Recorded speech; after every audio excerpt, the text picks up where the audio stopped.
Man, oh man, where am I going to go with this audio today? On Sunday, the 27th of March, 2022. It's almost the end of March. We'll get to that here in a second. I haven't been to the bottom feeder pit since Wednesday. Got to dry my mind out, you know what I'm saying? No, there's nothing wrong with me, people. It's just overmodulated on the bullshit, the pro-Ukrainians. Oh, God. And I'll tell you what, when I'm out and about in public, not just in Willow City, but in the tragic city, a couple of questions I often get from people that know me is, number one, probably the first one, Dave, you don't really believe the earth is flat, do you? And I look them straight in the eye and go, absolutely not. Of course I don't believe that. I know it's flat. So we'll just leave that one there. The second question may as well be tied with the first. This weather control thing. Point them out at work. Point them out wherever I can see them. Oh, that's a contrail. You don't really believe they control the weather, do you? Of course I do. It's beyond believing again. I know they are. People, they've had over 70 plus years of practice. Now, let me give you a little quick analogy. I've done a lot of remodeling, a lot of the old destruction of the old plaster lath, trying to replace it with sheetrock. Done a lot of hanging sheetrock, people. And after a while, you learn, do not put a cut end next to a factory butt end, because it's going to cause you problems when you try to tape the seams. And you can actually get somewhat good at hanging sheetrock if you do it enough. Now, taping the sheetrock, holy smokes, I think it would take me 70 years of practice, and then maybe I'd be almost good at it. It's amazing. Nothing looks easier. Try it. Come on, people. Try to do a joint. You don't even have to worry about the corners. I'm not going to belabor this point, but when you've been doing something for 70 years, like controlling the weather, yeah, I think you're going to get good at it. Now, here's what I dealt with. Last week, when I run my dogs, I was dealing with beautiful 28 to 30 degree temperatures. Yesterday, 12 to 14. Today, 4 degrees. And then when you look it up on your weather site, they have to rub it in your face and say, it feels like -1. Listen, assholes, tell me what the exact temperature is. Don't give me your magic calculated formula on wind chill effect. You tell me it's 4 degrees, I will step out on my deck and I'll go, feels like -1? It feels like shit. It feels effing cold, and I'm sick of it. It is, after all, Sunday the 27th, the end almost of March. So enough of that stuff. Yesterday's audio, excuse me. I know. Lieutenant Commander McHale is always fond of pointing out to me that it's a audio, not a video. But then I'll say, hey, Paul Harvey made his claim to fame on radio, not TV. The imposter-in-chief occupying the White House. The food shortage is real, people. Yeah. So, the food shortages that I say are engineered. But big tech is going to be the answer. And how's that going to work? I'll tell you how it's going to work. Remember the blank passports they wanted to get on your smartphone so you could enter bars and restaurants? You had to show your blank certificate. Can't even use the word here. It might get kicked off of YouTube. Yeah, well, that didn't work out so well for him. But what about a food passport? Hooked to your social credit score. Hooked to your soon-to-be-issued Federal Reserve digital currencies. Yeah, you thought bookkeeping entries in your checking account were something of nothing. Where do you see these things? Can't buy that. They can control a lot of things. You might have to show your food passport, people, because once the shortages become very real and in your face, we might have to go into rationing. You might not be able to get your 2 chickens next week. And I threw that chicken in there for a reason, people. Now, here's a problem. I always say those who refuse to learn from history are doomed to repeat it. Well, of course, I didn't originate that. I like to say that and quote that often. But now our masters, the masters of the plantation, they learned from history. See, back in the day, I mean way back in the day, when the Romans conquered an area, they would salt the land. And why would they salt the land, those dirty bastards? Is to prevent the people they just conquered from growing their own food. because people that cannot grow their own food or have access to their own produced food through animal husbandry or through planting are dependent upon their conquerors. Stay in line, you fuckers, or you're not going to get your bread and circuses. So, when our masters learned from history, and Henry the King has said it many times, control the food, control the people. Now here is what I'm trying to say, and this is just something I learned today. You know, you learn something new every day. You're supposed to. Have you ever heard of PFAS fertilizer? Now, why didn't I think of this? This is a great idea. The fertilizers, PFAS,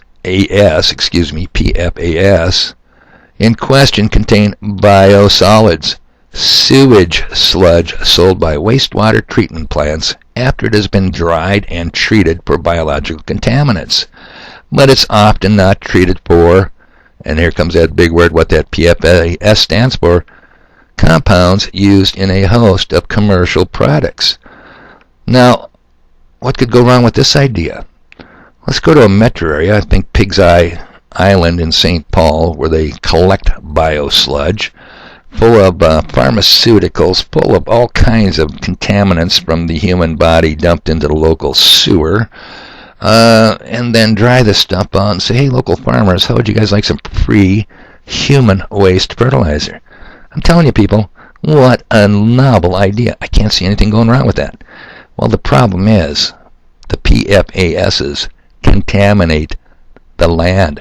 They salt the land, and years later, plant uptake, animal uptake, the people who live on the land show these chemical compounds in their blood and urine. How cool is that? Yeah, I wish I'd have thought of PFASs. You don't need the urea. You don't need the ammonia nitrates, people. You can use human waste. Novel idea. All right, so we've got another new thing on the horizon. The avian bird flu. Yep, the bird flu. It's back. 370,000 chickens just in Nebraska alone. Destroyed. They got them. And it ain't just Nebraska, people. It's and New York, and Indiana, and South Carolina. What do you want to bet? It gets up to our neck of the woods very soon. And how did they know? How did they know that these chickens that they had to destroy? Oh, wait a minute, people. Not just commercial processed chickens and eggs. No, you know, the ones you got in your backyard, the ones you got out at the farm. Yeah, those are going too. How did they know they had the avian flu? Why, if it wasn't for the RT-PCR test. Ring any bells? It should. We just got through 2 years of bullshit based on RT-PCR. Well, that's the same test the CDC here a couple of weeks ago says, oh, we're not going to use it anymore. The results just don't give us the accuracy we need. There must be better tests out there. Now, let me go to this guy here. Who is this guy? He is the creator, inventor of the RT-PCR. Real-time polychromanese. I don't know. I'm not even going to try that one out. Here we go. Kerry Mullis. I want to ask this to Kerry. How do they misuse PCR to estimate all these supposed free viral RNAs that may or may not be there? I think misuse PCR is not quite. I don't think you can misuse PCR. Actually, no, the results, the interpretation of it. See, if you can say, if they could find this virus in you at all, and with PCR, if you do it well, you can find almost anything in anybody. It starts making you believe in the sort of Buddhist notion that everything is contained in everything else, right? I mean, because if you can amplify one single molecule up to something that you can really measure, which PCR can do, then there's just very few molecules that you don't have at least one single one of them in your body, okay? So, yeah, it was never designed for diagnostics, people. How do I know? Because the inventor of the PCR test said so. It's not a diagnostic tool. But who did support it? Well, our good old friend, Dr. Fauci. I mean, he still supports it. No doubt about it. Now, you can learn a lot from Dr. Fauci. So what does the inventor of the RT-PCR test think about our friend Dr. Fauci? Well, let's check this out. What is it about humanity that wants to go to all the details and stuff and listen? You know, these guys like Fauci get up there and start talking. You know, he doesn't know anything really about anything, and I'd say that to his face. He's talking about Dr. Fauci. Nothing.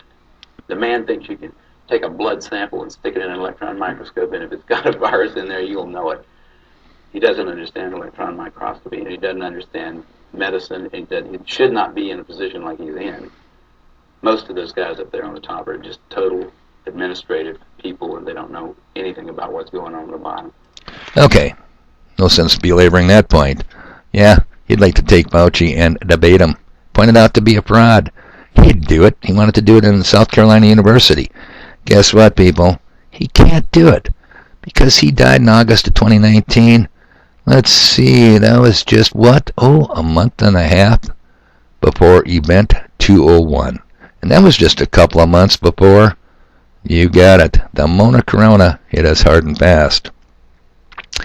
So, they're not just coming for the corporate chickens, the corporate eggs. They're coming from your backyard eggs. Now, 20 plus miles from here, but not in Willow City, over in Upham, some of my old stomping grounds for a number of years. You can you can raise chickens. You can harvest eggs. Like I said, not in Willow City. Now, Dave, you know you don't need chickens. They're noisy, and they poo. And the next thing you're going to want to bring pigs into town. Yeah, why don't you grow a garden, Dave? Plant-based protein. Nothing better than that for you. Ask any vegan. Well, guess what, people?